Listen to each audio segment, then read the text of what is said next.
فأنا ناصح لإخواني بالصدع بالحق تبيض وجوههم. السكوت في مسألة الحزبية يضرها، فاصدع بما تؤمر وأعرض عن المشركين. سلامي على دماج ورجالها والشيخ يحيى ودار العلم يا سعد بانيها.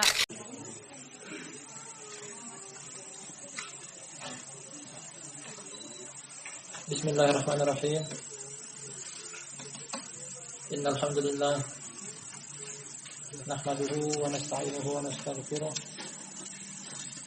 ونعوذ بالله من شرور أنفسنا وسيئات أعمالنا. من يهده الله فهو المهتدي ومن يضلل فلن تجد له وليا مرشدا.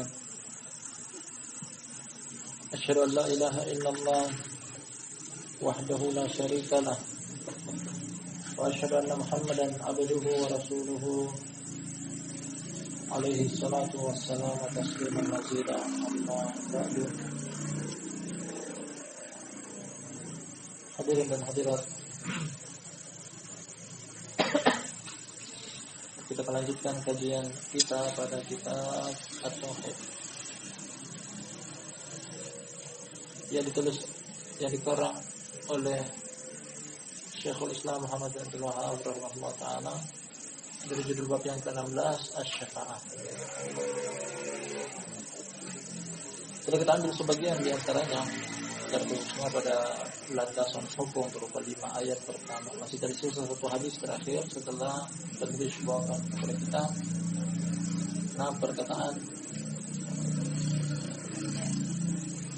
Syekhul Islam Abul Abbas Ahmad bin Abdul Halim bin Taimiyah. Kesimpulan awal dari judul bab ini syafaat, keterkaitan antara bab ini dengan 2 bab sebelumnya. Ketika pada 2 bab sebelumnya telah terpatahkan syubhat pelaku kesyirikan, sang penulis ingin tetapkan dari 2 bab sebelumnya tentang wajibnya tauhid serta batilnya kesyirikan, bahwasanya setinggi apapun kesolehan seseorang, setinggi apapun derajat seseorang, keimanan, ketakwaan, keilmuan, kesolehannya, bukan hak mereka untuk diibadahi, bukan hak mereka untuk dimintai manfaat serta dimintai untuk menolak mudarat. Murni hanya Allah Subhanahu wa taala. Kemudian dari judul bab ini beliau ingin tetapkan bahwa mungkin saja orang-orang muslim memiliki satu pintu dari pintu-pintu kesyirikan. Setelah terbantahkan, akhirnya mereka mengatakan dengan adu argumen, kami tidak beribadah kepada mereka, kami tidak beribadah kepada orang-orang soleh, kami tidak beribadah kepada berhala atau patung, namun kami menjadikan mereka hanya sebagai perantara. Dari bab sini mereka ingin masuk.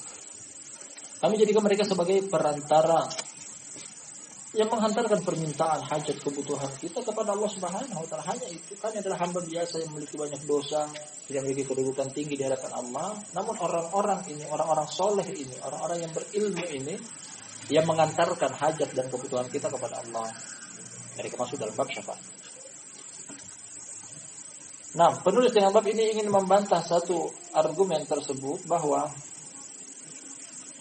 syafaat yang kita artikan adalah memberikan manfaat, atau secara bahasa arti syafaat adalah lawan daripada ganjil. Lawan daripada ganjil. Syaf'un diddul witr. Syafaat artinya genap, lawan daripada ganjil. Secara syariat, maksud dari syafaat adalah seseorang yang sudah selamat di sisi Allah Subhanahu wa taala pada hari kiamat. Seorang diri dia pun ingin menyelamatkan orang lain. Inilah namanya syafaat. Dia minta kepada Allah Subhanahu wa taala sang pemilik syafaat untuk menyelamatkan orang lain yang mungkin tidak seberuntung dia dalam hal keselamatan. Seorang diri telah selamat, dia pun ingin menyelamatkan orang lain dari bilangan ganjil, dia ingin menjadikan bilangan genap. Setelah kita baca sebagian di antara landasan hukumnya, yang kesimpulannya bahwasanya barakallahu fikum syafaat memiliki syarat, memiliki kriteria, memiliki prosedur bahwasanya syafaat adalah milik Allah Subhanahu wa taala. Allah Subhanahu wa taala tidak berikan kecuali dengan izin dari Dia. Dan izin ini berlaku kepada pertama, yang meminta syafaat adalah pelaku tauhid, yang dimintai syafaat kepadanya adalah juga dari kalangan pelaku tauhid. Ini kesimpulan awal yang telah kita ambil. Kita akan lanjutkan dari yang masih tersisa dalam bab ini. Kata Syekhul Islam Muhammad bin Abdul Wahhab rahmatullahi alaih, masih pada bab syafaat, halaman 51 dari kitab ini. Qala Abul Abbas, berkata Abul Abbas, ini kunyah dari Ibnu Taimiyah. Syekhul Islam namanya adalah Ahmad bin Abdul Halim bin Taimiyah Al-Harrani, Syekhul Islam. Syekh dijuluki orang alim, Islam ya artinya orang alimnya agama Islam.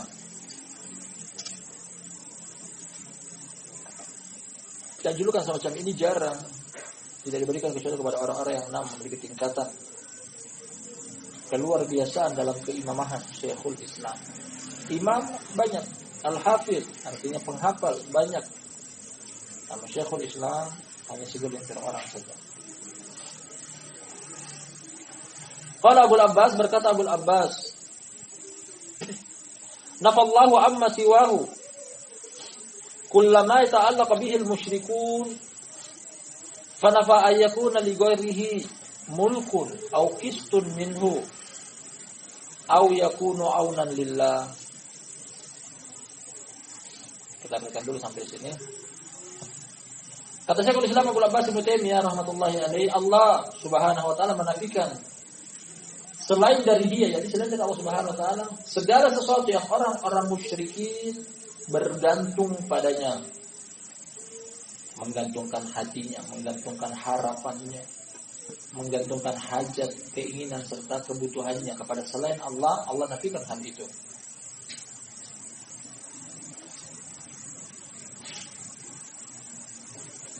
Allah nafikan artinya Allah tidak berlakukan.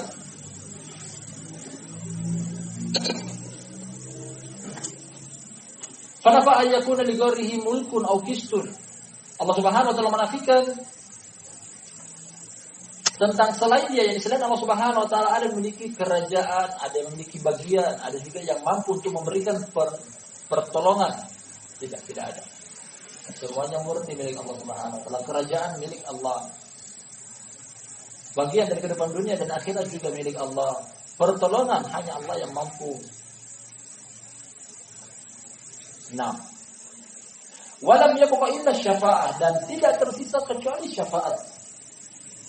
Maksud dari tidak tersisa kecuali syafaat adalah artinya seseorang yang ingin memberikan manfaat, seseorang yang ingin memberikan kemanfaatan kepada orang lain tidak bisa dengan sendirinya dia pribadi memberikan, namun dengan izin dari si pemilik kerajaan, si pemilik bagian, si pemilik pertolongan. Jadi mintanya kepada Allah. Jadi secara langsung.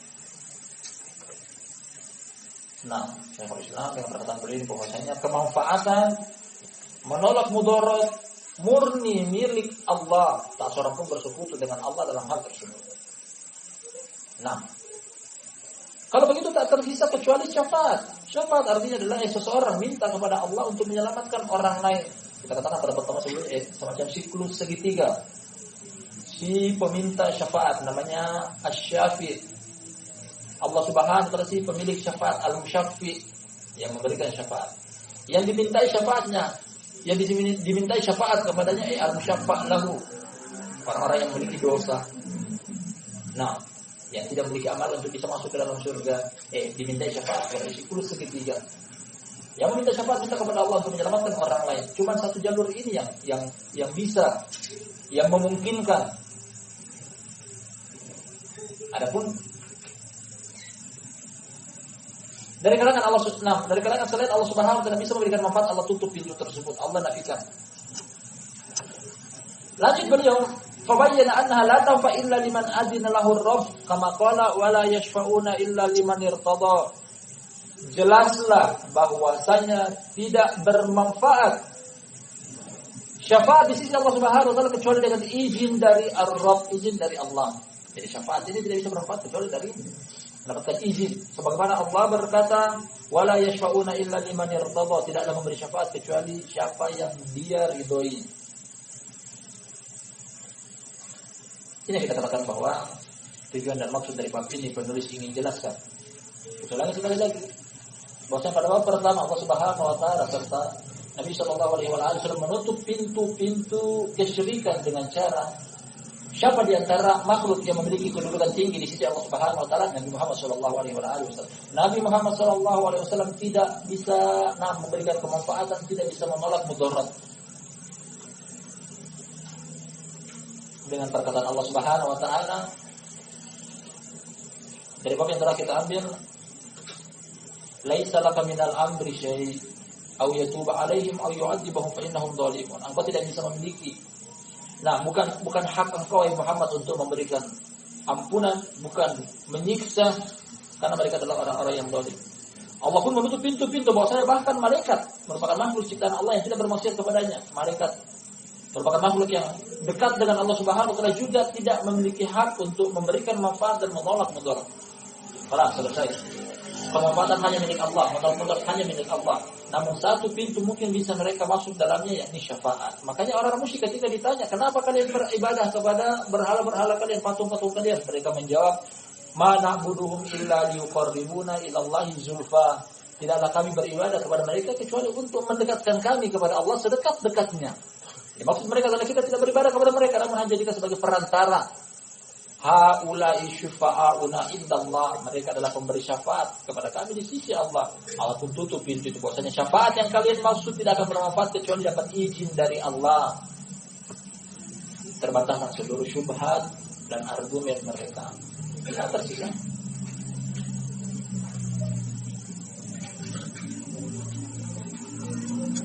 Karena di antara kemanfaatan syafaat berlaku memiliki syarat. Di antaranya adalah hendaknya dari kalangan orang-orang yang Allah ridhoi.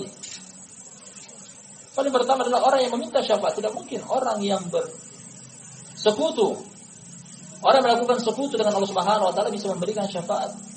Pelaku kesyirikan tidak bisa memberikan syafaat. Demikian juga orang yang dimintai syafaat kepadanya juga tidak bisa berlaku syafaat bagi mereka. Makanya Allah Subhanahu wa taala menukilkan tentang perkataan penduduk neraka setelah mereka masuk ke dalam neraka. Berbincang-bincang di kalangan mereka. Kata Allah Subhanahu wa taala, fama lana min syafi'ina wala sadiqin hamim, falau anna lana karratan fanakuna minal mu'minin. Penduduk neraka mengatakan perkataan ini. Di dalam neraka kami tidak memiliki pemberi syafaat, tidak juga teman yang akrab. Seandainya kami mampu, kami ingin kembali ke kehidupan dunia untuk mengamalkan amalan-amalan yang dahulunya kami sempat melalaikan. Penduduk neraka mengatakan tidak ada syafaat bagi kami. Nah, ini syarat dari syafaat. Kita lanjutkan perkataan beliau. Masih perkataan Syekhul Islam Ibnu Taimiyah. Fahadhihi syafa'atu allati yadhunnuha al-musyrikuna hiya manfiyatun yawm al-qiyamah kama nafaha al-Qur'an. Syafaat yang disangkakan oleh orang-orang musyrik adalah syafaat yang dinafikan pada hari kiamat. Syafaat tersebut tidak berlaku. Tidak berlaku di sisi Allah Subhanahu wa taala karena tidak memenuhi kriteria, tidak terpenuhi syarat-syaratnya. Syafaat akan berlaku apabila mendapatkan izin dari Allah Subhanahu wa taala. Maksud dari izin adalah yang meminta syafaat diberikan izin, yang diminta syafaatnya juga diberikan izin dari kalangan para pelaku tauhid. Tidak bermanfaat. Allah nafikan akan hal tersebut. Makanya termasuk salah satu di antara dua syafaat yang tidak berlaku. Ada syafaat yang berlaku nanti akan datang pada poin yang setelahnya. Kama nafahal Quran, sebagaimana juga Al-Quran menafikannya. Dari 3 ayat dari apa yang telah kita baca, seluruhnya mengikat bahwasanya syafaat akan bermanfaat apabila mendapatkan izin. Wa akhbara Nabi sallallahu alaihi wasallam annahu yati fayasjudu li rabbih wa yahmaduhu la yabda'u bis syafa'ati awalan thumma yuqalu lahu yarfa' ra'sak wa qul yusma wa sal tu'ta washfa' tushaffa. Beliau lanjutkan sebagai landasan hukum dalam hal ini bahwa demikian juga Nabi sallallahu alaihi wasallam memberitakan tentang satu hadis kisah tentang perkumpulan umat manusia di padang mahsyar. Jadi ada alur ceritanya. Ketika Allah Subhanahu wa taala mengumpulkan seluruh umat manusia tanpa terkecuali, tak seorang pun absen pada hari tersebut di padang yang namanya mahsyar.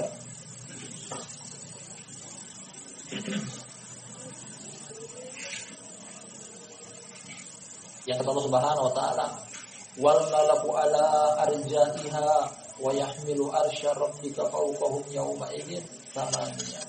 Dikumpulkan di padang mahsyar, dikelilingi oleh para malaikat dari seluruh sisi padang mahsyar, tak seorang pun bisa bolos pada hari itu. Kemudian Allah Subhanahu wa taala mendekatkan matahari sedekat-dekatnya. Dalam satu riwayat disebutkan jarak 1 mil. 1 mil ini ditafsirkan oleh para ulama, mil dengan jarak jauh kurang dari 1 kilo. 1 mil, ada lagi mentafsirkan mil adalah tangkai celak yang dimasukkan ke dalam wadah celak. Seperti itu, artinya kurang dari sejengkal matahari didekatkan sedekat-dekatnya. Sampai-sampai manusia pada hari tersebut mengucurkan keringat, banyak sedikitnya tergantung dari dosa-dosanya.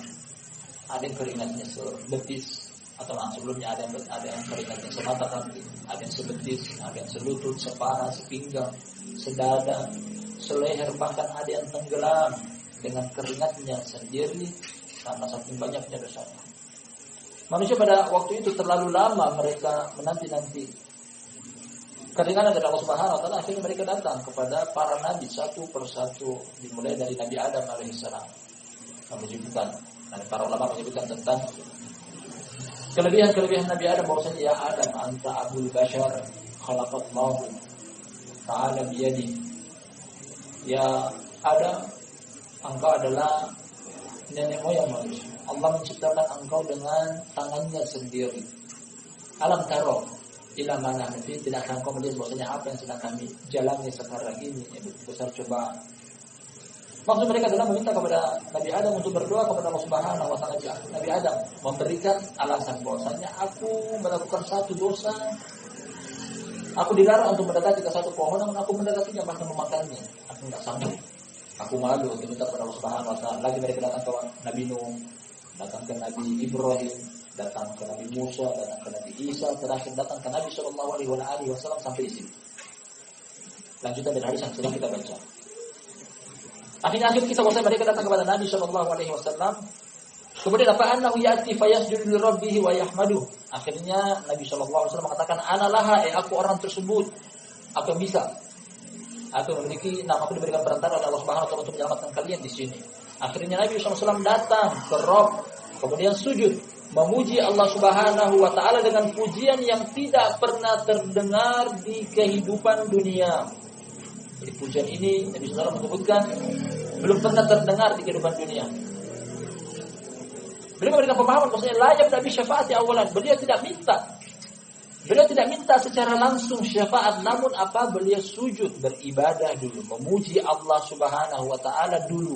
Baru kemudian summa yuqalu lahu, kemudian dikatakan kepada beliau, irfa rasak, angkatlah kepala engkau, wa qul yusma, katakanlah perkataan engkau akan didengar, wasal tu'ta, mintalah engkau akan dikabulkan, washfa tushaffa, mintalah syafaat engkau akan diberikan syafaat. Syafaat pada posisi paling terakhir di antara 4 hal ini. Jadi tidak bisa serta-merta langsung mengatakan bahwasanya aku minta syafaat.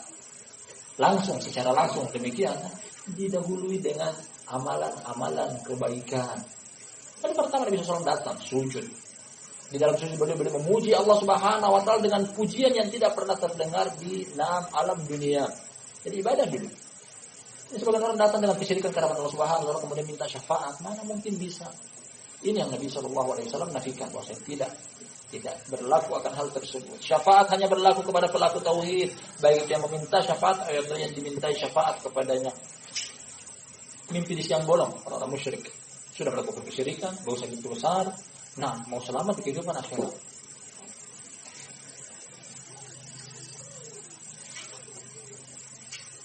Ibadah dulu.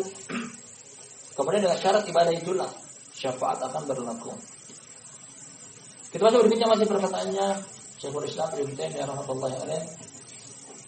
Wa qala lahu Abu Hurairah radhiyallahu anhu, seorang sahabat yang mulia, berkata kepada beliau. Ini hadis dalam Sahih. Kata Abu Hurairah, "Man as'alun nasi bi syafa'atik?" Siapakah orang yang paling beruntung? Wahai Rasulullah, dengan syafaat engkau. Membuktikan kepada kita bahwasanya Abu Hurairah meyakini Nabi SAW bisa memberikan syafaat di antara orang-orang yang bisa memberikan syafaat. Karena pada hari kiamat ada beberapa pihak yang bisa memberikan syafaat yang datang landasan hukum padanya. Paling pertama adalah para malaikat. Ketika umat manusia menyeberang di atas Sirat yang merupakan jembatan yang ditancapkan di atas neraka jahanam, lebih tipis daripada sehelai rambut, lebih tajam daripada sabetan pedang. Tanda-tanda orang mukmin terlihat dari seberang jembatan. Para malaikat di seberang mengatakan Allahumma sallim sallim, ya Allah selamatkan selamatkan. Artinya mereka meminta syafaat kepada Allah untuk orang yang melintas di atas jembatan tersebut. Ini pertama, para malaikat memberikan syafaat. Kemudian para nabi juga memberikan syafaat. Jadi mereka tahu ketika umat mereka sedang berada di seberang ingin melintas di atas jembatan tersebut, para nabi yang sudah selamat berdiri di seberang jembatan sambil mengatakan Allahumma ya sallim sallim, ya Allah selamatkan selamatkan mereka umatku. Nah, juga memberikan syafaat. Kemudian bisa ikut memberikan syafaat juga adalah siddiqun dan syuhada, orang-orang yang membenarkan para nabi serta para syuhada yang meninggal dalam keadaan syahid. Yang bisa memberikan syafaat juga adalah 6 anak kecil yang meninggal dalam keadaan belum balik. Namun ini khusus memberikan syafaat kepada orang tua mereka. Jadi ketika mereka telah dimasukkan oleh Allah Subhanahu wa taala ke dalam surga, mereka tidak menjumpai orang tua mereka di dalam surga. Mereka menanti di depan pintu surga, kemudian ditanya pada mereka, "Kenapa engkau belum masuk? Jatah engkau sudah ada di dalam." Dia mengatakan bahwa aku menanti kedatangan kedua orang tuaku. Nah, kemudian Allah angkat derajat kedua orang tuanya dengan perantara anak yang kecil meninggal dalam keadaan belum balik tadi. Yang bisa memberikan syafaat juga adalah al-muwahhidun ketika mereka jumlahnya lebih daripada 40 mensolati jenazah. Jadi ketika ada jenazah kemudian disolati oleh 40 pelaku tauhid, niscaya doa dalam sholat jenazah tersebut sebagai syafaat bagi si jenazah. Ini antara dalil yang datang tentang pihak-pihak yang bisa memberikan syafaat. Termasuk di sini penulis ingin bawakan kepada kita syafaat dari Nabi SAW. Man as'adun nasi bi syafaatik, siapakah yang paling beruntung dengan syafaat engkau wahai Rasulullah? Qala, kata beliau menjawab pertanyaannya Abu Hurairah, man qala la ilaha illallah khalisan min qalbihi. Ini jawaban beliau. Yang paling beruntung bisa mendapatkan syafaatku adalah siapa yang mengucapkan kalimat la ilaha illallah, tiada sembahan yang berhak disembah kecuali Allah,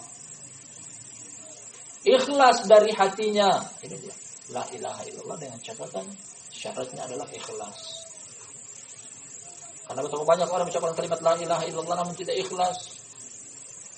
Dalam banyak orang mengucapkan kalimat la ilaha illallah tapi amalan dia menggugurkan fungsi dari kalimat la ilaha illallah.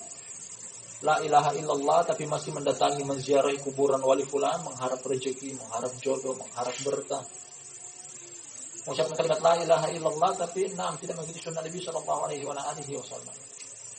Mengucapkan kalimat la ilaha illallah tapi masih menempel di badan dia, kendaraan, rumah dia, azimat, raja.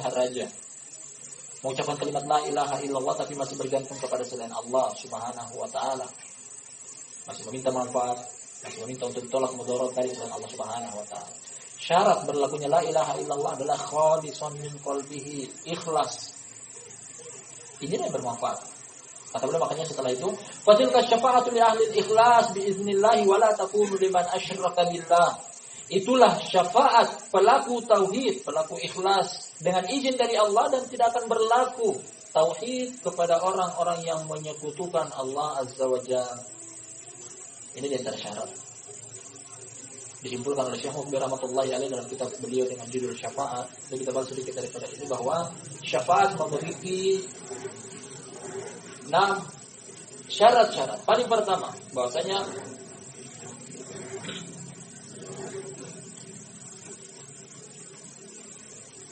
di antara syarat-syarat syafaat berlaku, yang paling pertama adalah yang meminta syafaat pelaku tauhid. Pelaku tauhid.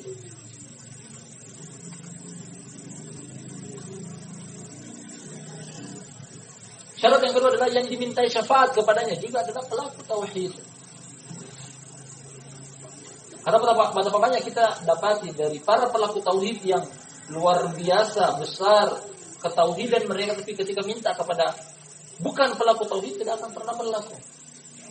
Dalam satu hadis Nabi SAW meminta kepada Allah Subhanahu wa taala, "Inni sa'altu Rabbi an aghfira li ayyaghfira li ummati." Nah, ayyaghfira li ummi. Kata Nabi SAW, aku minta kepada Allah untuk mengampuni ibuku. Fala yughfar laha. Allah tidak mengampuni dia. Ini sta'adantu Rabbi an azura qabra ummati. Aku minta kepada Allah untuk menziarahi kuburan ibuku. Fa'adina li, akhirnya aku diizinkan oleh Allah Subhanahu wa taala. Nah, awalnya beliau meminta ampunan kepada ibunda beliau yang meninggal dalam keadaan kekufuran kesyirikan, tidak dikabulkan permintaan tersebut. Akhirnya beliau meminta untuk sekadar menziarahi,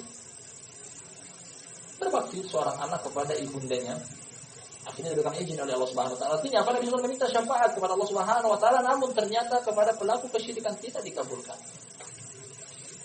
Demikian juga Nabi Nuh alaihissalam meminta kepada Allah Subhanahu wa taala untuk menyelamatkan anaknya. Anaknya yang juga kafir. Qala rabbi inna ibni min ahli wa inna wa'dakal haqq wa anta ahkamul hakimin. Qala innahu laysa min ahlika innahu amalun ghairu shalih.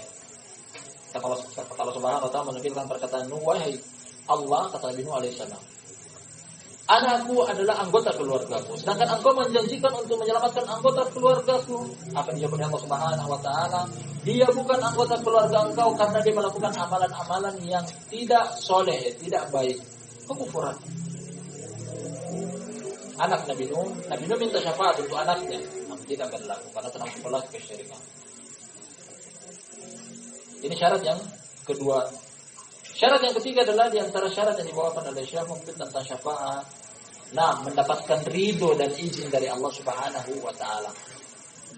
Karena meskipun yang memberikan syafaat adalah pelaku tauhid, yang diminta syafaatnya adalah dari pelaku tauhid, tapi ketika Allah tidak ridho, tidak akan dapat, tidak akan berlaku.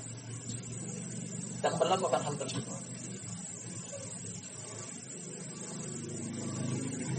Dengan ridho dan izin dari Allah Subhanahu wa taala setelah apa yang kita baca di depan, seperti perkataan Allah Subhanahu wa taala, "Man dalladzi yashfa'u indahu illa bi'idznih."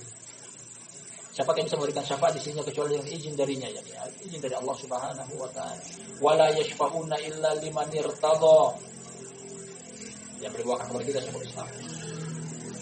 Hakikatuhu, sejatinya syafaat. Ini yang perlu kita pahami, karena jangan sampai syafaat yang kita minta, harap selama ini adalah ternyata syafaat yang tidak sesuai prosedur. Sejatinya syafaat adalah Allah Subhanahu huwa alladzi yatafaddalu ala ahli al-ikhlas fa yaghfiru lahum biwasitati du'a'i man adina lahu ay yashfa liyukrimahu wa yanal al-maqam al-mahmud. Sejatinya dari syafaat adalah bahwa Allah Subhanahu wa taala Dialah yang menganugerahkan, dialah yang mengkaruniai kepada pelaku ikhlas, lalu dia mengampuni dengan perantara doa orang-orang yang dia izinkan untuk memberikan syafaat. Dari sini kita dapati pelajaran penting di balik makna syafaat. Setelah kita sebutkan pada pertemuan malam sebelumnya, kita ulangi. Pertama adalah bahwasanya Allah Subhanahu wa taala ingin mengangkat derajat orang yang meminta syafaat. Tidaklah memberikan syafaat kecuali orang tersebut memiliki keutamaan di sisi Allah. Dari kalangan para nabi, malaikat, orang soleh, dan seterusnya. Nah, kemudian yang kedua adalah nampak rahmat dan kasih sayang Allah Subhanahu wa taala kepada orang yang dimintai syafaat kepadanya. Sebenarnya orang ini tidak pantas untuk selamat. Tapi tidak ada amalan dia. Yang ada hanyalah dosa. Menyembuhkan dia sebenarnya dengan persentase amalannya dia harus masuk ke dalam neraka. Tapi orang-orang yang sudah selamat ingin menyelamatkan mungkin anggota keluarganya, orang-orang yang mereka kenal, yang diberikan kasih sayang dan rasa iba. Dengan syafaat inilah bisa menyelamatkan orang lain. Ini hakikatnya. Hakikat dari syafaat seperti itu.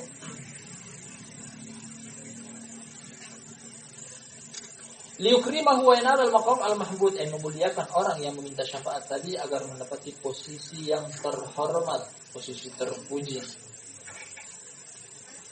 Makanya Nabi Shallallahu Alaihi Wasallam mendapatkan julukan yang selalu kita doakan beliau setiap kali akhir dari azan. Inilah yang kita minta selama ini, al-maqam al-mahmud. Allahumma rabb hadhihi da'wati tammah was-salatil qa'imah ati Muhammadanil wasilata wal fadilah wa ba'athul maqam al-mahmud alladhi wa'atta. Nah, ya Allah, pemilik doa yang sempurna, berikanlah kepada Muhammad al-wasilah, posisi yang paling tertinggi di surga Engkau. Wa ba'athul maqam al-mahmud, dan bangkitkanlah dia dalam keadaan tempat paling terpuji, terhormat. Apa itu? Yang bisa menyelamatkan umat manusia seluruhnya di padang mahsyar. Karena beliau dari perantara beliau tadi telah kita lewati hadisnya di atas, bahwasanya boleh datang di bawah arsy, sujud kepada Allah, memuji Allah dengan pujian-pujian yang belum pernah terdengar di kehidupan dunia. Kemudian Allah Subhanahu wa taala katakan hal ini, irfa ra'sak wa qul yusma wa sal tu'ta washfa'tu syafa. Angkat kepada engkau, katakanlah, akan terdengar ucapan engkau, mintalah akan dikabulkan permintaan engkau, berilah syafaat, engkau akan memberikan syafaat. Jangan pernah, meskipun hukumnya adalah sunnah, jangan pernah menyepelekan akan hal tersebut. Karena bisa jadi itu adalah yang mengangkat derajat kita. Itulah sebab seseorang itu akan mendapatkan syafaat dari Nabi Shallallahu Alaihi Wasallam. Doa setelah adanya begitu mudahnya untuk diucapkan. Nah, Allahumma rabb hadhihi da'wati tammah wa salatul qa'imah, dan seterusnya sampai akhir. Namun berikan tanbih, lafaz tambahan di akhir adalah syadzah.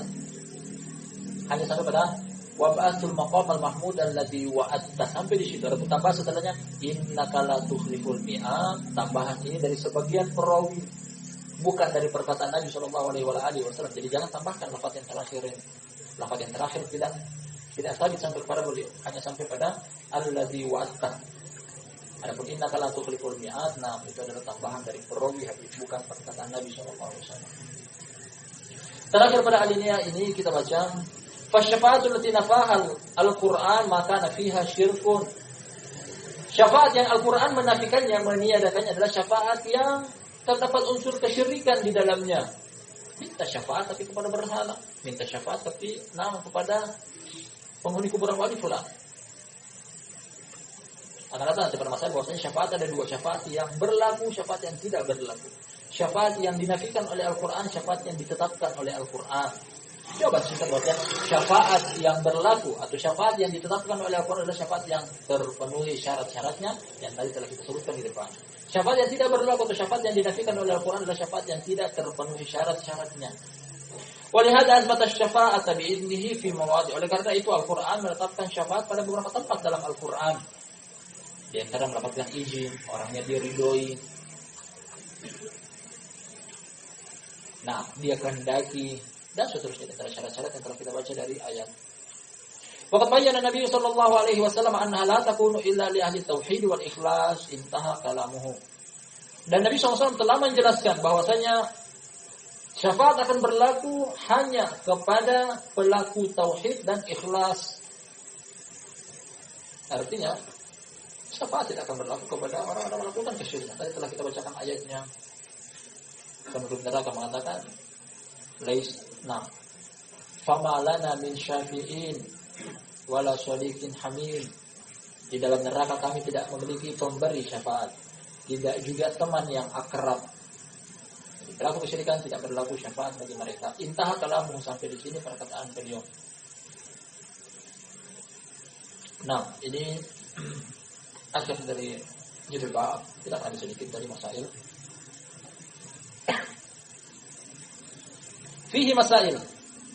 Di dalamnya terdapat pelajaran-pelajaran yang bisa kita petik, yang diambil dari dalil-dalil serta isi kandungan bab ini. Al-ula, yang pertama adalah tafsirul ayat, tafsir dari masing-masing ayat. Kalau kita sebutkan ada sekitar 5 atau 6 ayat. 1, 2, 3, 4, 5. 5 ayat. Pada ayat yang pertama Allah Subhanahu wa taala menafikan bahwasanya syafaat tidak berlaku. Dari ayat pertama serta ayat yang kedua. Yang pertama adalah menafikan syafaat. Syafaat tidak berlaku. Kemudian yang kedua menetapkan bahwasanya syafaat hanya milik Allah Subhanahu wa taala.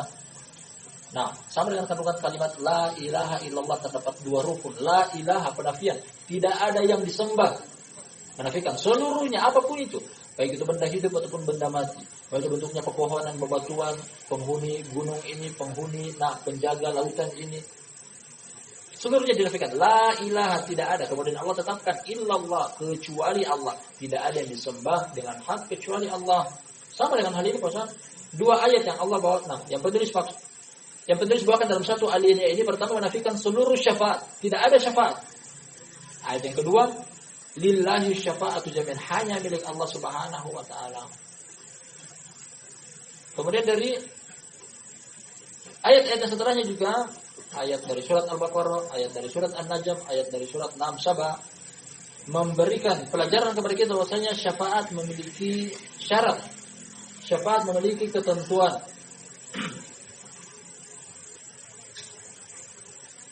Ini tafsir dari ayat. Ats-tsaniyah sifatus syafa'atil manfiyah. Kita bawa langsung yang ketiga. Ats-tsalisah sifatus syafa'atil musbattah.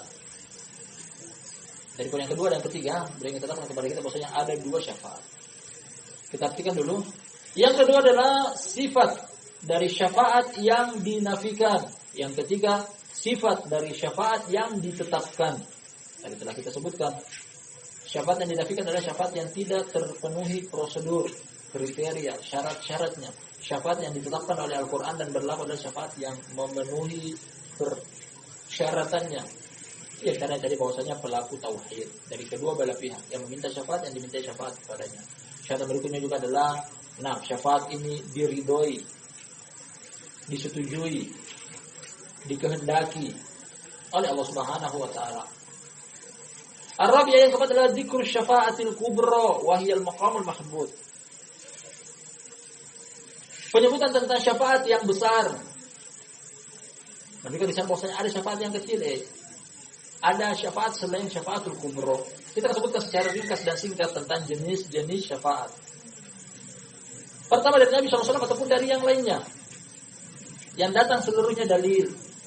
Paling pertama adalah syafaat untuk mengangkat derajat. Jadi orang sudah masuk ke dalam surga namun derajatnya rendah, mendapatkan syafaat dari Nabi SAW untuk mengangkat derajatnya. Ini syafaat pertama. Syafaat bagi penduduk surga sendiri. Dari derajat yang rendah menjadi derajat yang tinggi. Nah, ini syafaat yang pertama. Kemudian syafaat yang kedua adalah syafaat dari orang-orang yang belum masuk ke dalam surga dimasukkan oleh Allah dengan syafaat Nabi SAW ke dalam surga. Kalau pertama tadi bedanya, dia sudah masuk ke dalam surga tapi syafaat ingin diangkat derajatnya. Kalau syafaat jenis yang kedua belum masuk ke surga, mungkin karena amalannya tiada. Nah, kemudian mendapatkan syafaat untuk dia masuk ke dalam surga. Kemudian yang orang-orang yang kedua ini belum masuk ke dalam neraka. Kita berpindah ke syafaat yang ketiga. Nah, orang ini sudah sempat masuk ke dalam neraka, namun dengan syafaat dari Nabi SAW dia dikeluarkan dari neraka, kemudian dimasukkan ke dalam surga. Ini pun syafaat. Bedanya dengan yang kedua belum masuk. Yang kedua, dia tidak memiliki amalan untuk masuk ke dalam surga, tidak juga memiliki dosa untuk masuk ke dalam neraka, dia masih di luar surga. Namun dengan syafaat Nabi SAW dia masuk ke dalam surga. Jenis yang ketiga adalah orang sudah masuk ke dalam neraka, dapat syafaat dari Nabi SAW untuk dikeluarkan dari neraka kemudian dimasukkan ke dalam surga. Syafaat jenis yang keempat, syafaat bagi penduduk neraka yang diringankan siksaannya. Seperti siapa? Seperti pamannya Nabi SAW, Abu Thalib. Yang kata Nabi SAW, laula anni lakana fi dhahdah minan nar. Seandainya bukan karena aku dicari di tempatnya di korong, di keraknya neraka, tempat bahan bakarnya api neraka. Namun karena aku yang memberikan syafaat, makanya Abu Thalib hanya diberikan siksaan oleh Allah Subhanahu wa taala dengan dikenakan sendal dari neraka, kemudian yang mendidih adalah otak dan kepalanya. Ini 4 jenis syafaat. Yang kesemuanya termasuk syafaat dari Nabi sallallahu alaihi wasallam. Kita ulangi sekali lagi, mungkin mau melengkapi catatannya. Yang paling pertama adalah syafaat, dia sudah masuk ke dalam surga namun ingin ditinggikan derajatnya. Yang kedua belum masuk ke dalam surga, dengan syafaat dia masuk ke dalam surga. Yang ketiga adalah sempat masuk ke dalam neraka, dengan syafaat dia dikeluarkan dari neraka kemudian masuk ke dalam surga. Syafaat yang keempat, syafaat penduduk neraka diringankan siksanya, seperti pada kasusnya paman Nabi SAW Abu Thalib.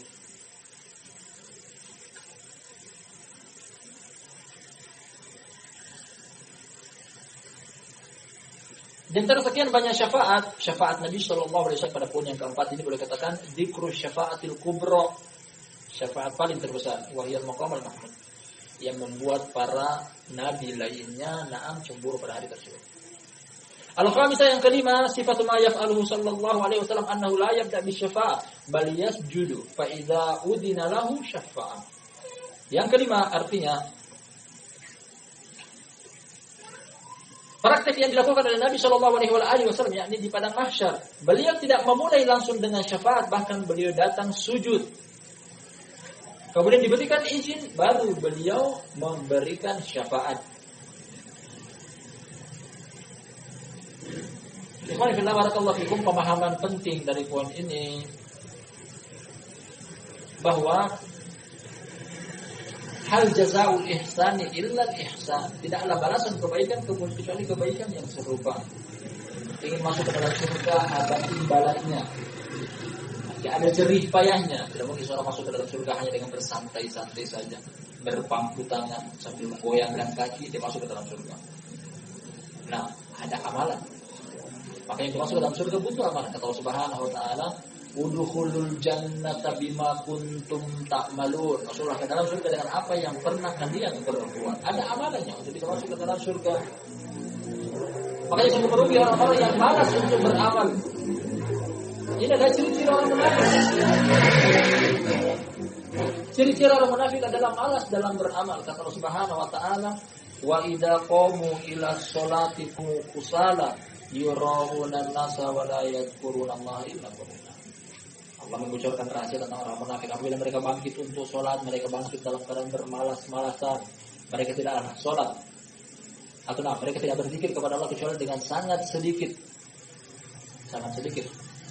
Orang munafik berzikir, tapi sedikit. Makanya orang mukmin yang mau melebihkan dirinya, mau mengunggulkan dirinya daripada orang munafik, hendaknya berzikir dengan banyak. Kalau berzikir tapi sedikit, apa bedanya kita dengan orang munafik? Karena kalau Subhanahu wa taala menetapkan bahwasanya wala yadhkurunallaha illa qalila. Orang munafik juga berzikir. Bukan tidak berzikir mereka berzikir, namun zikirnya mereka sedikit. Poin ini memberikan pelajaran kepada kita bahwasanya sebelum Allah Subhanahu wa taala memberikan ganjaran ada jerih payahnya, ada perjuangannya, ada pengorbanannya. Jadi beramal. Asal yang keenam, as'adun nasi biha.